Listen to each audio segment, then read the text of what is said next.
Since 1977, Nickelodeon has helped pave the way with children's television programming, and its biggest success occurred in the 1990s and early 2000s. The first cartoons on the network, also called Nicktoons, came on the air in 1991, beginning with Doug and Rugrats.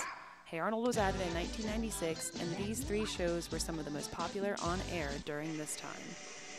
In each of these shows, there is at least one minority character present, and after watching several clips and examining studies conducted by media experts, we have come to find that each of these minority characters is typically presented in a stereotypical way. But what effect do these representations have on the children born and raised in the 90s? Did they help shape the way they viewed those races growing up? And now, as young adults reflecting on the shows, do they have a stronger grasp of these stereotypes? In his study entitled Women and Minorities on Television, George Gerbner said, "Minorities are made, not born. Gender, race, class, ethnicity, age, and disability define society's power structure. Their portrayals affect how we see ourselves and each other. The world of television seems to be frozen in the time warp of obsolete and damaging representations." On Hey Arnold, Gerald is Arnold's best friend, and he is one of the cooler kids in his 4th grade class. He's the student body president and the group leader of his friends. Gerald is also African American. While he displays many positive portrayals of African Americans, he also represents some stereotypes. He is always wearing a sports jersey, has an afro hairstyle, and sometimes talks in slang. Another character on the show, Phoebe, is a recurring Asian character. Phoebe fulfills the stereotype of the smart and quiet Asian and even skips from the 4th to the 6th grade in the episode Phoebe Skips due to a lack of academic challenge in her current 4th grade class. Phoebe also feels subordinate to her best friend Helga and feels as if she must always go to her for approval.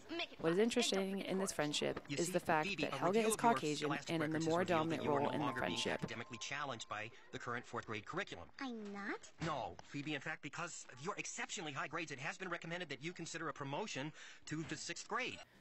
Another popular TV show, Doug, does not show a specific minority. Although the characters are extremely diverse in their skin color, ranging from green to blue and even purple, Doug and his family are the only characters with Caucasian skin and are also the primary focus of the show. But do these stereotypical portrayals in these cartoon characters really have an effect on the 90s generation? We asked 2 USC students what they thought of these cartoons and if there was a negative effect on them and how they viewed the world. But when I do go back and think about minorities, I think of his hair first, then I'm like, oh, well, not all black people have giant fros just because he was on the shows. She was like the general kind of really nerdy, smart Asian girl, I would say. Despite the fact that stereotypes are presented, it is worth noting that Nickelodeon programming included minorities in almost every show on the air, and not all of these representations are negative.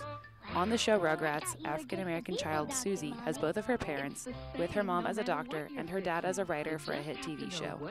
In one episode, Susie is even seen asking her mother to teach her how to be a doctor, showing high career aspirations at a young age. Will you teach me to be a doctor, too?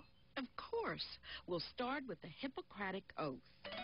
I'm not saying to necessarily live with the stereotype, but I think the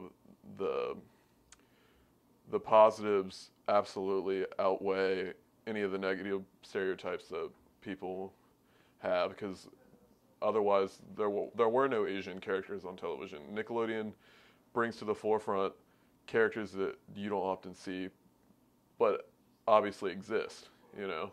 So I think it's great that they do that. It gives kids something to look up to and say, hey, like, that's me on TV, whether it be a real person or animation character or not. In more recent television years, shows like Dora the Explorer and Go Diego Go have a minority as the lead character and also in an educational role by teaching viewers Spanish.